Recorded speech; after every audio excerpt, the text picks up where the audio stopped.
Welcome to the BBE Report. Bold thoughts, black issues, and educated opinions. A critical examination of culture and society through the eyes of a socially conscious black man.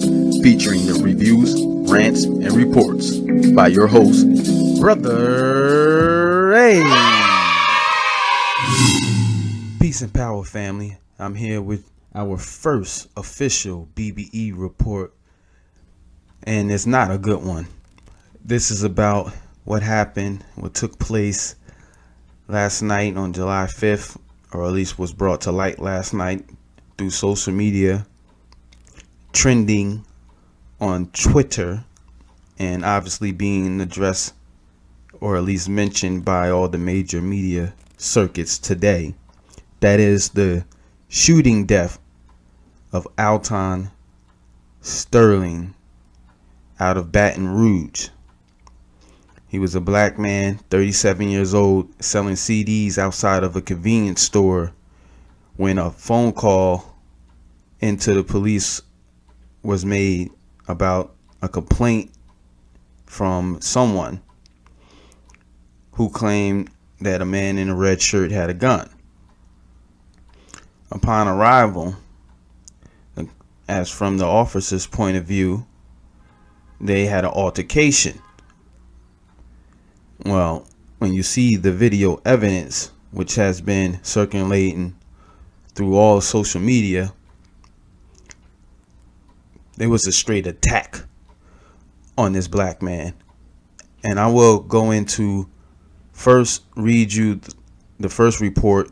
I saw it trending on Twitter, and I'll read you the updated report from the major news outlet right after this. This comes from @BallerAlert. Video footage shows Baton Rouge Police Officers shooting man repeatedly, killing him. Blog by @118.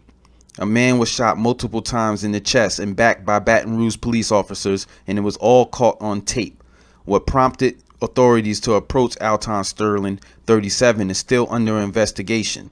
According to police, 2 uniformed officers responded to a disturbance call from someone claiming Sterling was threatening him with a gun. When officers approached Sterling outside the Triple S Food Mart around 12:30 a.m., they found him selling CDs. Officers say that an altercation happened between them and Sterling. However, graphic video captured by onlookers seemed to tell a slightly different story. State Rep Denise Marcel says she was told by Baton Rouge Police Chief DeBatty that the body cameras worn by both officers fell off during the incident and do not show the shooting. The store owner, Abdul Maflahi, was a witness to the incident and says that officers confronted Sterling upon arrival. One officer tased Sterling and the other tackled him to the ground.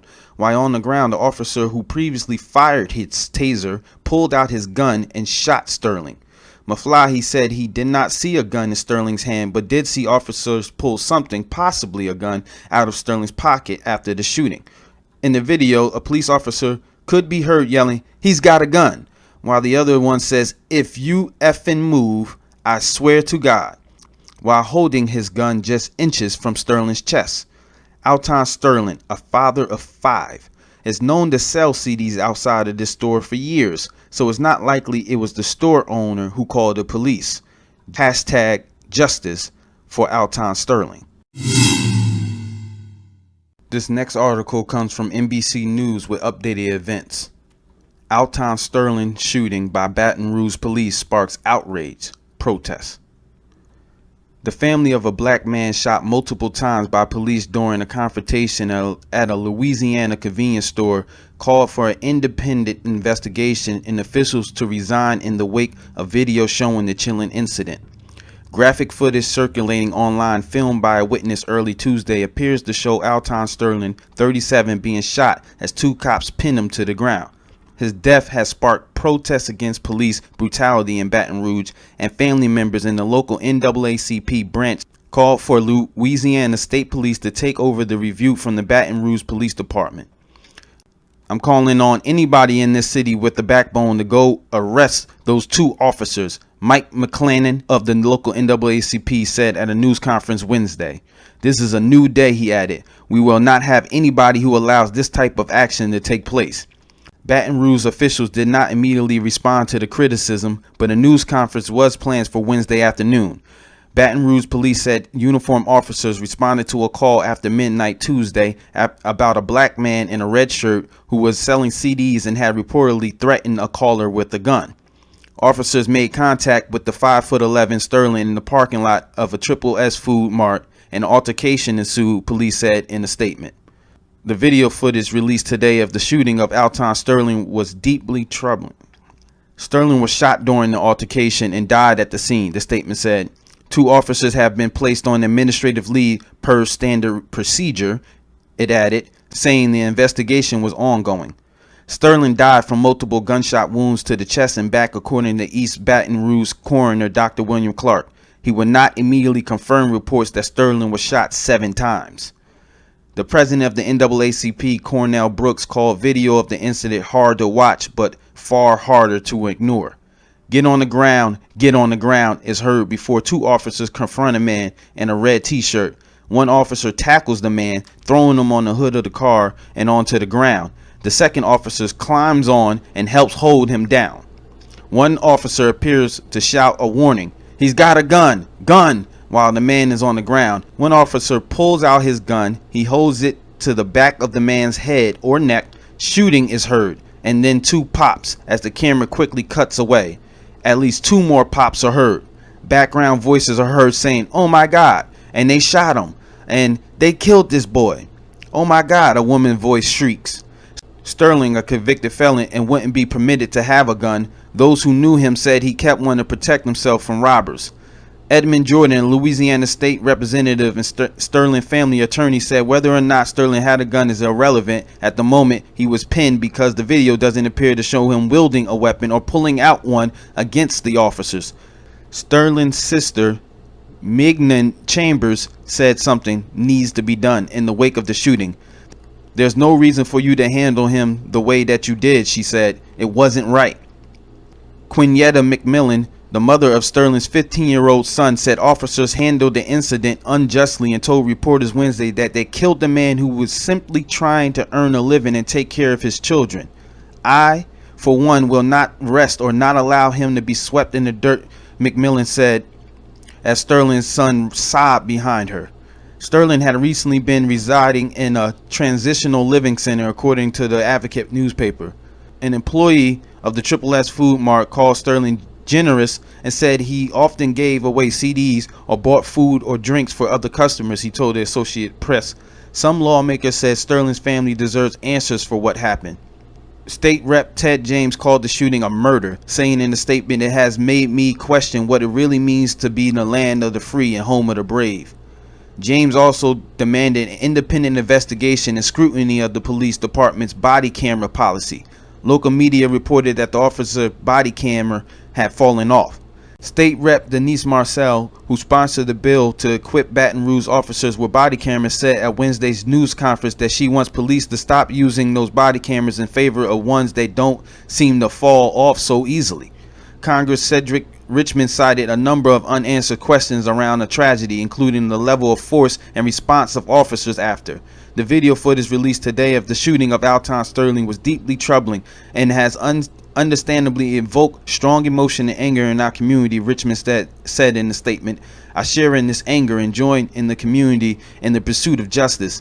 He called on the U.S. Department of Justice to conduct an investigation and protests to be conducted with dignity. Protesters gathered outside the convenience store overnight Tuesday, chanting Black Lives Matter and holding signs saying "Honk for Justice" as car horns blared. Hashtag Alton Sterling was trending on Twitter amid the mounting outrage. Martin Luther King's youngest daughter, Bernie King, was among those adding her voice. "May his name and his brutal last breath shake up and transform systems," she wrote on Twitter. Activists and celebrities also posted their outrage. Reverend Jesse Jackson Sr., "The shooting of hashtag Alton Sterling and hashtag Baton Rouge is a legal lynching. Justice must prevail. Hashtag outraged." I really only have 2 things to add on to this story. Number one, let me send condolences out to the Sterling family. Such a tragic event, knowing that a man trying to make a living could be gunned down for absolutely apparently no reason besides being black. And on that point, seeing his son at the news conference with his mother, 15-year-old boy, grieving over his father, wailing out loud. If you have a chance, look up that footage.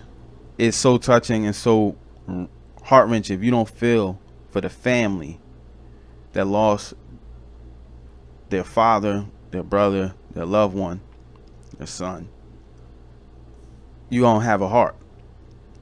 I mean, this is the tragedy when black people are dying by men and women who have badges and hold guns. What is your defense against that officer? Watching that young man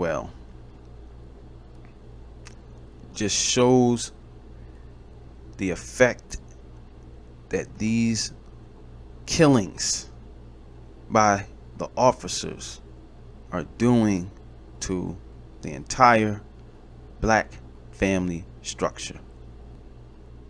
That young man is gonna grow up hardened to any officer, rightfully so, dealing with his experience. Now, he may change down the line, but what example does that young man have of officers? That they lock you up, that they can brutalize and get away, that they can gun your father down for selling CDs. The other thing is once the major news outlets picked up this story, they immediately did a background check on this man. Immediately they want to expose his past record, ostracize him as a criminal, as if it was somehow justifiable to shoot this man down, to point out the fact that he did have a gun on him, and because he was supposed ex-con, he couldn't be legally holding one. However, as you heard from neighbors and friends and people who knew him, he held it for his own protection after he had experienced being mugged, and one of his friends also got mugged. And that was one of the reasons why he held it, for his own protection. He didn't know he was having to protect himself from officers. He was trying to protect himself from supposed thugs and criminals. But he got thrown down, tased, and shot dead by thugs and criminals. They just happen to be wearing uniforms. Hashtag justice for Alton Sterling. And that will conclude this entry of the BBE Report with your host, Brother A. Peace and power, family.